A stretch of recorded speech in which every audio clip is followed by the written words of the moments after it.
औज़ुबिल्लाहि मिनश्शैतानिर्रजीम बिस्मिल्लाहिर्रहमानिर्रहीम क़ालल्लाहु हाज़ा यौमु यनफ़उस्सादिक़ीना सिद्क़ुहुम लहुम जन्नातुन तजरी मिन तहतिहल अनहारु ख़ालिदीन फ़ीहा अबदा रज़ियल्लाहु अन्हुम व रज़ू अन्हु ज़ालिकल फ़ौज़ुल अज़ीम। ये सूरह अल-माइदा की 119 नंबर आयत है। आखिरी रुकू में पूरी सूरह का, पूरे कुरान का, पूरी इस दुनिया के निज़ाम का इख्तितामी मामला बयान हो रहा है और मालिक ने फौज़ुल अज़ीम का ऐलान किया है कि बहुत बड़ी कामयाबी, जिसको अल्लाह बहुत बड़ी कामयाबी कहे, अल्लाह के बंदो गौर करो वो क्या चीज़ होगी। हर आदमी कामयाब होना चाहता है। सुनो अल्लाह किस चीज़ को कामयाबी कह रहा है, और फिर कामयाबी भी मामूली नहीं बल्कि फौज़ुल अज़ीम, बहुत बड़ी कामयाबी अगर हासिल करना चाहते हो तो ये चंद मिनटों की बात है। ये गौर करो, गौर से सुनो इस बात को। ये मेरी बात नहीं है, ये आपके रब की बात है, कुरान की बात है। जब ईसा अलैहिस्सलाम वहाँ कहेंगे, इससे पहले रुकू के अंदर बताया गया कि तमाम अंबिया से ये पूछा जाएगा, उनको अल्लाह अपनी नेमतें भी याद लाएगा क्योंकि बड़ी नेमतें हुई हैं अल्लाह ताला की अंबिया के ऊपर। उन नेमतों का जिक्र करेगा, मैंने ये किया, मैंने ये किया, मैंने ये किया तुम्हारे साथ। तो क्या इसके बदले में क्या तू लोगों को ये कहता रहा है कि मुझे और मेरी माँ को अपना इलाह बना लो? क्योंकि ऐसे लोग सामने खड़े होंगे जिन्होंने ईसा अलैहिस्सलाम की पैरवी करने की बजाय, उनकी बात मानने की बजाय उनको अपना इलाह बना लिया बाद में। और हर कौम ने इसी तरीके से किया है। पहली कौम जो गुमराह हुई है वो 5 सालिहीन को पूजती थी, पुकारती थी। नेक लोगों के रास्ते पर चलने की बजाय उनको पूजना पुकारना शुरू कर दिया। और आखिरी नबी मोहम्मद सल्लल्लाहु अलैहि वसल्लम की वो जो कौम है मक्का के अंदर, वो इब्राहीम अलैहिस्सलाम के औलाद थे। उन्होंने जो 360 बैतुल्लाह में और गिरदोनवा में रखे हुए थे वो सालिहीन थे, नेक लोग थे, अंबिया थे, रसूल थे। उनकी मूर्तियां बनाई हुई थी, उनको पूजते थे, उनको पुकारते थे। तो अल्लाह ताला ने मुख्तलिफ जगहों के ऊपर बताया कि देखो आज उनको खबर नहीं है तुम्हारी पुकारों की, तुम्हारे चढ़ावों की, तुम्हारी नजरों न्याजों की। जो भी पूजा पाठ उनकी कर रहे हो उनको कोई मालूम नहीं है। तुम ये समझते हो उनको पता चल जाता है, हमें देते हैं और खुश होते हैं। ये क़यामत के दिन जब उनको बताया जाएगा ये तुम्हें पूजा करते थे, पुकारा करते थे, अल्लाह के साथ शरीक ठहराया करते थे, तो सुनो वो तुम्हारे दुश्मन बन जाएंगे, तुम्हारा इनकार कर देंगे। और यहाँ इस रुकू के अंदर अल्लाह ताला ने सारे नबियों का जिक्र किया और फिर ईसा अलैहिस्सलाम की एक मिसाल बयान की कि ईसा अलैहिस्सलाम इस तरह अल्लाह ताला से कहेंगे। और फिर ईसा अलैहिस्सलाम का वहाँ ये कहना, और फिर जो आगे अल्लाह जवाब देगा वहाँ हर नबी को इस बात के जवाब में, वो भी अल्लाह ताला ने जवाब यहाँ नकल कर दिया। ये 119 नंबर आयत है, वो जवाब है। इस पर गौर करें। जब ईसा अलैहिस्सलाम कहेंगे या अल्लाह ये ऐसा यानी जुर्म करके आ गए हैं, ये मेरे ऊपर इल्ज़ाम लगा रहे हैं, मैंने तो कभी इनको ये तालीम नहीं दी थी, मैं तो पूरी ज़िंदगी इनको ये कहता रहा कि अल्लाह रब्बी व रब्बुकुम फ़अबुदू हाज़ा सिरातुल मुस्तक़ीम, अल्लाह मेरा रब है, तुम्हारा भी रब है, उसी की बंदगी करो, उसी को पुकारो, हाज़ा सिरातुल मुस्तक़ीम, ये सिरातुल मुस्तक़ीम है, ये बिल्कुल सीधा रास्ता है, सीधा रास्ता, अल्लाह का रास्ता, समझ में आने वाला रास्ता है। अब बाद वालों ने उस रास्ते को जब टेढ़ा कर दिया तो ये खुद जिम्मेदार है और कहा कि या अल्लाह तेरे बंदे हैं, अजाब दे तो तेरे बंदे हैं, और अगर तू माफ़ कर दे इनको आज तो तू बहुत ही ज़्यादा कुव्वत वाला है। अल अजीज़ है, अल हकीम है। अल अजीज़ इंतहाई कुव्वत वाला, और कुव्वत जब आती है तो फिर अगर उसमें हिकमत ना हो, दानाई ना हो, तो फिर वो तबाही फेरती है। तो मालिक अल अजीज़ है जहाँ, वहाँ अल हकीम भी है। कहीं अल अजीज़ के साथ अर रहीम का जिक्र किया कि वो ऐसा बादशाह है जिसके साथ आपका वास्ता है, जिसकी बात हो रही है कि इंतहाई ताकत वाला होने के बावजूद इंतहाई रहम करने वाला भी है, इंतहाई दाना भी है। वो अपनी ताकत का बेताशा या गैर ज़रूरी इस्तेमाल नहीं करता है। और इंतहाई ताकत वाला मालिक तुमसे मोहब्बत करता है, इसलिए बार बार ये सामने तुम्हारी दावत आ रही है। वो प्यार करता है, वो बख्शना चाहता है, वो तुम्हें दर्जात देना चाहता है, फौजुल अजीम से वो नवाजना चाहता है तुम्हें। लेकिन उसका एक असूल है, उसकी एक डिमांड है जो इस आयत के अंदर बयान की गई है कि वो एक डिमांड तुम पूरी कर दो तो उसके बाद कामयाबी तुम्हारी है। मालिक ने गोया लिख के दे दिया है कि बस एक ये डिमांड पूरी करो। फरमाया काल अल्लाह ताला इसके जवाब में फरमाएगा हाजा यौम यनफा सादिकीन सिद्कुहुम, आज सच्चों को उनकी सच्चाई काम देगी। अल अजीज है अल्लाह ताला, अल रहीम है अल्लाह ताला, अल हकीम है अल्लाह ताला, वो बातें अपनी जगह हैं। लेकिन आज फैसले का दिन है, इसी के लिए तो पूरी कायनात को बनाया गया था। इस सच्चाई को साबित करने के लिए अंबिया को भेजा गया, इस सच्चाई को साबित करने के लिए मैदान महशर लगाया गया। और इस सच्चाई को मानने वाले आज फौज अजीम से होने वाले हैं, हमकिनार होने वाले हैं। और ये जो सच्चाई है ये आज दुनिया में इख्तियार करो। दुनिया इम्तहान की जगह है। याद रखिए, जिस तरह दुनिया में इम्तहान होते हैं, कोई 1 घंटे का इम्तहान होता है, कोई 3 घंटे का होता है, कोई 3 मिनट का होता है, छोटे छोटे इम्तहानात भी होते हैं। हर इम्तहान की अपनी एक नोयत होती है। उस टाइम के दरमियान अगर आप पर्चा हल करें और सही करें तो आप पोजीशन लेते। हर एक जानता है, सादा सी बात है, कौन नहीं इस बात को समझ सकता है। और जैसा ही वो टाइम खत्म हो जाए, आप जितना मर्जी शोर करें, उछले कूदे कि मुझे सवाल आते हैं, ये आता है वो आता है, आपको लिखने की इजाजत नहीं दी जाती है। इस बात को कितनी सादा तरीके से इंसान समझता है। बिल्कुल इसी तरह ये जिंदगी भी एक इम्तहान की जिंदगी है। ये पर्चा है, किसी का 10 साल का पर्चा है, किसी का 5 साल का पर्चा रह गया, किसी का 20 साल का, 40, 50, 60 साल का किसी का रह गया। ये जिंदगी का वो वक्त है, ये वक्त अगर खत्म हो गया जिसको मौत कहते हैं, तो गोया आपसे पर्चा ले लिया गया। अब आप चीखें चिल्लाएं, और उसके नमूने भी अल्लाह ताला ने पेश किए हैं यहाँ कुरान के अंदर। ऐसा हुआ है, जिंदगी का टाइम खत्म होने के बाद बड़े बड़े बदमाश हैं, उन्होंने घुटने टेक दिए हैं, चीखना शुरू कर दिया है, चलाना शुरू कर दिया है कि अब मैं मानता हूं, अब मुझे एक मौका और दे दिया जाए। तो फिर वो मौका नहीं दिया जाता। उस वक्त का ईमान माना ही नहीं जाता है, फिर भुगतने का वक्त होता है।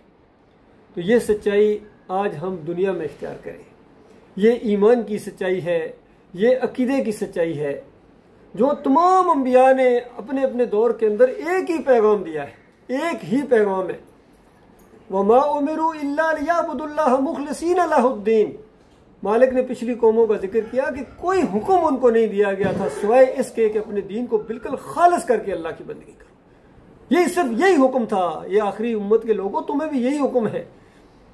पिछले दौर की वाक़यात बताए, उनकी गलतियां बताई कुरान के अंदर, अल्लाह ताला ने देखना उनकी रवश इख्तियार ना करना। उन्होंने ये जुर्म किया था, तुम ये जुर्म ना करना, वरना जिस तरह उनको अल्लाह के अजाब आए हैं, तुम्हारे ऊपर भी अल्लाह का वही कानून, वही फैसला सादर किया जाएगा। तो ये मामला है मेरे भाइयों, सच्चाई को आज इख्तियार करना है। और फिर मालिक दूसरा हुक्म ये देता है कि सच्चों का साथ दो, कूनू मा सादिकीन, सच्चों का साथ दो। ये ऐसी बात आपके सामने, सच्चाई पहले खुद इख्तियार करो। अगर खुद सच्चाई इख्तियार नहीं की है और सच्चों का साथ पूरी जिंदगी देते रहो, तब भी आपको फायदा नहीं होगा। अबू तालिब की मिसाल है, पूरी जिंदगी सच्चाई का साथ देता रहा लेकिन खुद सच्चाई को इख्तियार नहीं किया। बताओ क्या फायदा हुआ उसको। पहले खुद सच्चाई को इख्तियार करो, तौहीद को मानो, ईमान को मानो, कह दो कि अल्लाह के अलावा कोई इलाह नहीं। ये सच्चाई है इस पूरी कायनात की, उसका कोई बेटा नहीं है। यहूदियों ने, ईसाइयों ने ये झूठ गढ़ा है, इस शिर्क को अल्लाह झूठ कहता है। ये झूठ गढ़ने वाले मुफ्तरी लोग हैं जिन्होंने अपनी तरफ से, अपने दिमाग के अंदर से ये चीजें गढ़ी हैं कि अल्लाह के अलावा भी कोई है, दाता है, दस्तगीर है, मुश्किल किशा है, हाजत रवा है, गरीब नवाज है, बेटे देता है, बस इसको राजी कर लो फिर अल्लाह राजी राजी है जी। ये दिमाग बना दिया शैतान ने। अल्लाह ने फरमाया नहीं, पूरी दुनिया को तुम राजी कर लो। नबी अलैहिस्सलाम को कहा गया कि कसमें खा कर अगर तुम्हें राजी करने की कोशिश करते, ये मुनाफिक बेईमान, तुम्हें राजी कर भी ले तो अल्लाह इन काफिरों से कभी राजी नहीं होगा।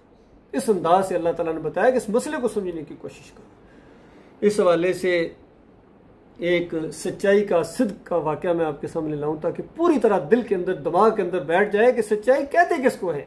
अकीदे की सच्चाई, ईमान की सच्चाई।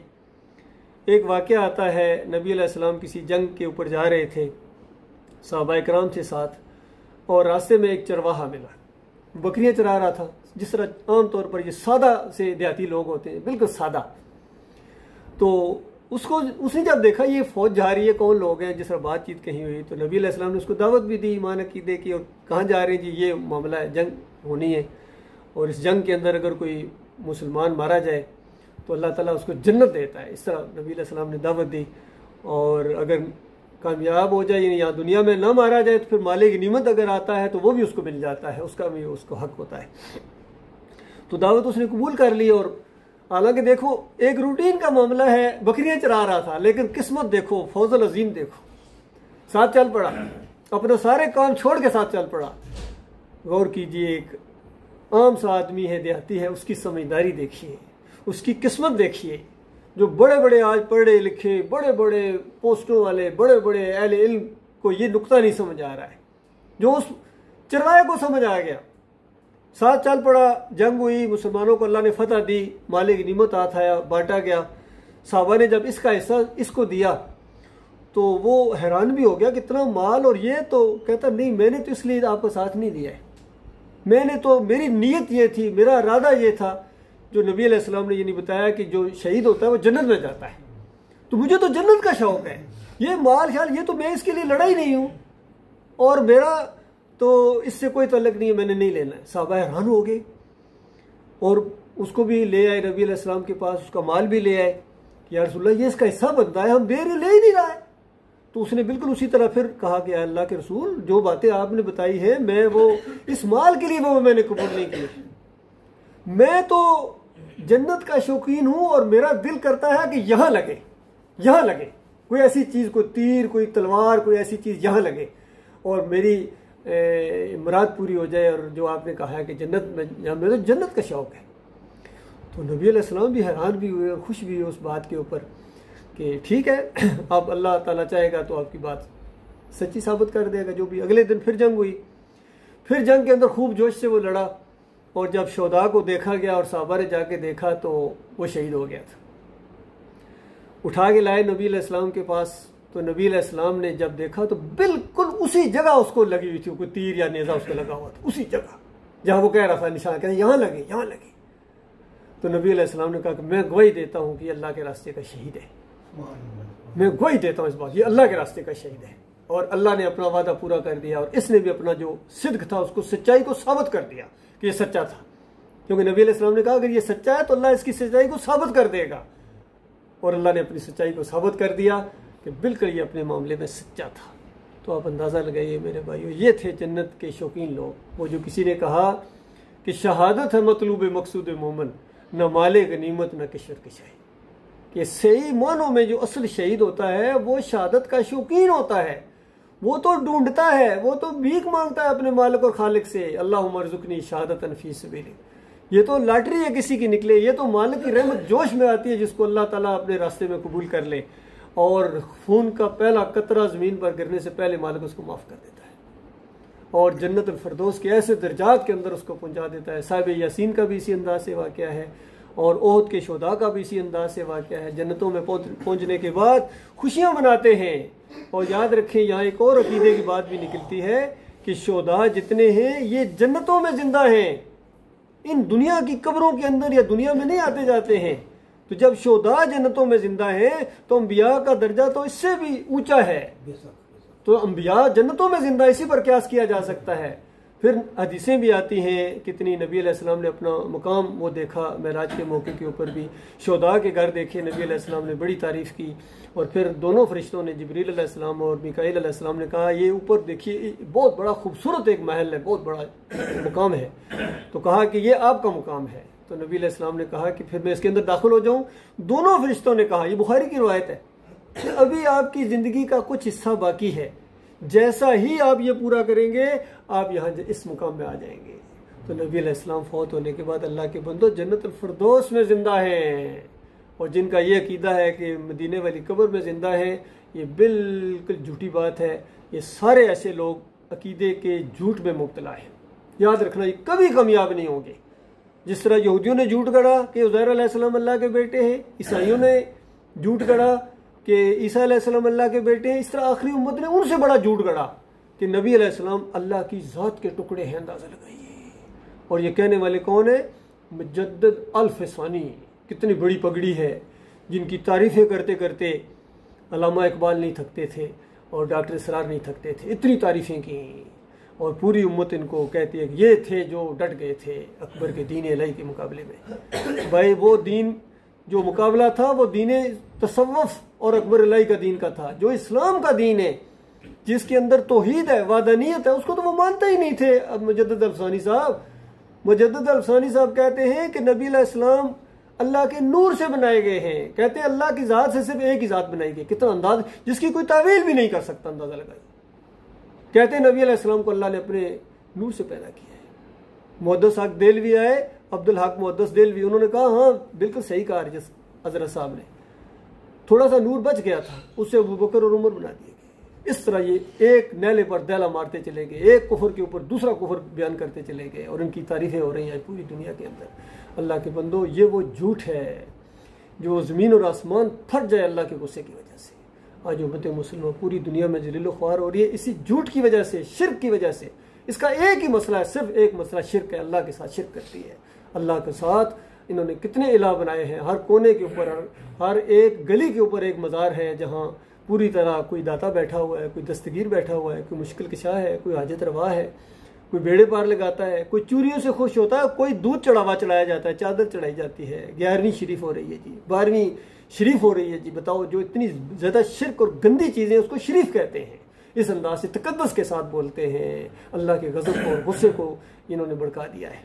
इसी वजह से पूरी दुनिया में जो मुसलमानों की और इंसानियत की आज तज़लील हो रही है, नफ़रतें हैं, जंगें हैं और हर जगह अफरा तफरी है, खुशकी और तरी में जो फसाद बर्पा हो गया है। मालिक फरमाता एक ही वजह है, कुल सीरु फिल अर्ज़ फंज़ुरू कैफ़ कान आक़िबतुल लज़ीना मिन क़ब्ल कान अक्सरुहुम मुशरिकीन। कि ज़मीन पर चलो फिरो, देखो इससे पहले जितनी कौमों को तबाह बर्बाद किया गया है, उनके ऊपर अल्लाह के अज़ाब के कोड़े बरसे हैं। किसी को पानी के अंदर डुबकियाँ दे के मारा गया, किसी के ऊपर पत्थरों की बारिश हुई है, और इस आखिरी उम्मत के ऊपर कहीं मिसाइलों की बारिश होती है। जुर्म क्या है? एक ही जुर्म है, कान अक्सर हो मुशरिकीन। अक्सरियत जब शिरक करती है, अल्लाह को ललकारती है, ये कलमे के साथ गद्दारी करती है, तो उसके बाद अल्लाह के अजाब का ये अजाब है। ये जो फिरकों में बटे हुए, जमातों में बटे हुए, ये भी अल्लाह का अजाब है। इस कौम के ऊपर अल्लाह का अजाब आ रहा है। और कैसे ना आए? नबी अलैहिस्सलाम ने कहा था बिल्कुल बालिश बर बालिश और गज बर गज तुम उसी तरह करोगे जिस तरह पिछली कौमों ने किया था। यहूद नसारा ने जो कुछ किया आखिरी उम्मत, तुम भी वही करोगे। तो सहाबा हैरान हो गए और कहा कि या रसूलल्लाह, ये यहूद नसारा इनकी तरह? तो फरमाया और कौन? तो आप देखिए पूरे के पूरे आज इन्होंने यहूदियों को अपना, ईसाइयों को अपना आइडियल मान लिया है, उनके पीछे चलते हैं। और नबी अलैहिस्सलाम की ज़िंदगी, सहाबा की ज़िंदगी और इस कुरान की जो तालीमात है बिल्कुल पसे पुश डाल दिया गया है। सिर्फ कानून के अंदर इतना लिख देना हाकमियत सिर्फ अल्लाह की है, और उसके बाद सारा कुछ तुमने अपने हाथ में ले लिया। ये जितने हमारे गुजरे हैं, जितने हमारे लीडर हैं, हुक्मरान हैं, ये सारे के सारे अल्लाह के साथ ये शरीक ठहराते हैं और अल्लाह के गज़ब का शिकार होने वाले हैं। जहन्नम मुँह खोले इनका इंतज़ार कर रही है, इल्ला ये कि ये तौबा कर लें, माफ़ी मांगे अपने मालिक और खालिक से। तो अल्लाह के बंदो, ये अल्लाह ने एक मौका दिया है आज दुनिया के अंदर। वो जो ज़िंदा है उनके लिए मौका है, आज इस सच्चाई को इख्तियार करो, यही आपको फ़ायदा देने वाली है। यौम यनफ़ाउस्सादिकीना सिद्क़ुहुम, आज उनको सच्चों को उनके सच्चाई काम देगी। लहुम जन्नात उन तजरी मिन ताहतिल अनहार, उनके लिए जन्नतें हैं। जिस जन्नत को आपने सुना है, जन्नत बड़ी ज़बरदस्त चीज़ है, ये हर एक के लिए नहीं है। इतनी ऐसी चीज़ नहीं है कि जो मर्जी चाहे ज़बरदस्ती जाके जुलूस निकाल के जन्नत के दरवाज़ों से अंदर दाखिल हो जाए। ये उनके लिए फरमाया जिन्होंने सच्चाई को इख्तियार किया, उनके लिए ये जन्नतें हैं जिनके नीचे नहरें बहती होंगी, खालिदीन फ़ीहा, हमेशा उसके अंदर रहेंगे, अबदा, हमेशा हमेशा। रज़ी अल्लाह अन्हुम व रज़ू अन, मालिक इनसे राज़ी हो जाएगा और वो मालिक से राज़ी है।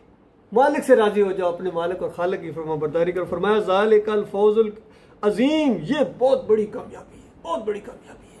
अल्लाह के बंदो, हम सब अपने गिरबानों में जाके पूछे देखें, क्या वाकई हम अल्लाह के फरमाबरदार है या ना फरमान है? क्या वाकई नबी अलैहिस्सलाम हमें पूरी दुनिया से, अपने रिश्तेदारों से, अपनी जान से भी ज़्यादा प्यारे हैं? उनकी बात हमने कहाँ तक मानी है, किस खुशी के साथ मानी है? उस सिस्टम को हमने कहाँ तक माना है? या ये शैतानी सिस्टम अच्छे लगते हैं, या दुनिया कमाने में हम लगे हुए हैं। ये गौर करो अल्लाह के बंदो, पूरा हर इंसान अपने ऊपर गौर करे। जिस तरह वो 5 सवालात आते हैं, नबी अलैहिस्सलाम ने फरमाया क़यामत के दिन ये इंसान अपनी जगह से हिल भी नहीं सकेगा जब तक इन 5 बातों का जवाब ना दे। सबसे पहली बात, ज़िंदगी कैसे गुजारी। ये ओवरऑल मामला है कि आपकी पूरी ज़िंदगी की खुद देख ले, इंसान की मसरूफियत देख ले, उसकी मसरूफियत क्या है, वो किन कामों में उसकी ज़िंदगी गुजर रही है। ये ओवरऑल एक सवाल है, ज़िंदगी कैसे गुजारी। दूसरा सवाल, माल कैसे कमाया, हलाल या हराम। इस अंदाज से पूरा सोचे इंसान को उसकी माश का जरिया क्या है। हलाल होना चाहिए, बिल्कुल जायज़, बिल्कुल। और फिर तीसरा सवाल, माल अगर कमा लिया यानी हलाल, तो खर्च कहाँ किया, किधर खर्च किया। सोचो आपका माल कहाँ खर्च हो रहा है, अल्लाह के दीन की सरबुलंदी के लिए हो रहा है, या सिर्फ अपनी ख्वाहिशों को पूरा करना, अपनी ज़रूरतों को पूरा करना, अपने सारे शौक पूरा करना, इस पर खर्च हो रहा है। ये तीसरा सवाल है। और चौथा सवाल है, जवानी कहाँ गुजारी, जवानी कैसे गुजारी। क्योंकि जवानी का मामला बड़ा ज़बरदस्त है। खुशकिस्मत है वो इंसान जिनकी जवानी अल्लाह की बंदगी में गुजरी है। वो दूसरी रिवायत में जो आता है, 7 किस्म के लोग जिनको अल्लाह अपने अर्श के साए के नीचे जगह देगा, उसमें एक वो नौजवान है जिसने जवानी में अल्लाह की इबादत की, अल्लाह की बंदगी की है। और आखिरी सवाल ये है कि जितना इल्म पहुंचा था उस पर अमल किया या नहीं किया। ये सवाल है, हिल भी नहीं सकोगे जब तक आप इस सवाल का जवाब ना दें। इल्म पहुंच गया है, दावत पहुंच गई है, सारे ईमान उसके तकाजे भी पहुंच गए हैं, उसके बाद अगर इंसान कोई अमल नहीं करेगा तो वो जवाबदेह होगा अल्लाह ताला से दुआ है अपने लिए भी। मालिक ईमान की समझ आ गई है, पूरी तरह इसके तकाजे भी समझ में आ गए हैं। मालिक हमारी हिम्मत बढ़ाए, मालिक हमें इस्तिकामत अता फरमाए, पीछे ना हटे। बड़े बड़े आए हैं, यकीन कीजिए बड़े बड़े दावे थे मनों और टनों के, लेकिन उसके बाद जब थोड़ा सा माशरे का दबाव पड़ा है या दुनिया की लालचों की वजह से, उन्होंने अपने आप को पीछे कर लिया। रास्ता किसी ने टेढ़ा कर दिया, किसी ने थोड़ा उसको मोड़ दिया, और कमज़ोरियाँ उनके अंदर आना शुरू हो गई। लेकिन जो मुखलस मोमिन है, मुजाहिद मोमिन है, आगे बढ़ने वाले अल्लाह के बंदों, मालिक इनकी रहनुमाई करता है। सूरह अल-वाक़िया पढ़ो, आमतौर पर ये मशहूर है, सूरह अल-वाक़िया पढ़ो तो भूख खत्म हो जाती है। गोया ये जहन में बनाया हुआ है कि वो यहाँ माल मिलना शुरू हो जाता है। ये ऐसी बात नहीं है। सूरह अल-वाक़िया आखिरत का मंजर पेश करती है। जब आखिरत का नक्शा बिल्कुल क्लियर हो जाए तो दुनिया की तंगियाँ तकलीफ़ें बिल्कुल छोटी महसूस होना शुरू हो जाती हैं। मालिक फरमाता है आज तो यकीन नहीं आता है, लेकिन जब वो वाक़या पेश आ जाएगा उस वक्त उसको कोई जुटलाने वाला नहीं होगा। अपनी आंखों से देख रहे होंगे। और ये इंसान है, सारी इंसानियत 3 ग्रोहों के अंदर तकसीम हो जाएगी। एक इस सच्चाई के इनकारी, बात न मानने वाले, मुनकर, एक तो ये ग्रोह है बाएं बाजू वाले, और एक जिन्होंने इस सच्चाई को इख्तियार कर लिया, सच्ची बात को मान लिया, सिर्फ मान लिया, फराइज क्या तक पूरे किए, ये भी बड़े खुशकिस्मत है, ये दाएं बाजू वाले। और मालिक फरमाता है एक तीसरा ग्रोह भी है, वो है आगे बढ़ने वाला। इस तौहीद की बात को, ईमान की बात को उन्होंने अपनी ज़िंदगी का नंबर 1 मसला बना के इसी को फैलाने के लिए अपनी जान माल लगा दिए, कोशिश। ये आगे बढ़ने वाले, ये मुकर्रबीन है, अल्लाह के मुकर्रबीन में होंगे। वहाँ भी मालिक इनको आगे ही रखेगा, आगे वाले अंबिया के साथ, सिद्दीकीन के साथ, शुहदा के साथ, सालिहीन के साथ, ये आगे बढ़ने वाले होंगे। अल्लाह ताला इनमें शामिल करेगा। लिहाजा अस्तगफिरुल्लाह ली व लकुम व लिसाइरिल मुस्लिमीन।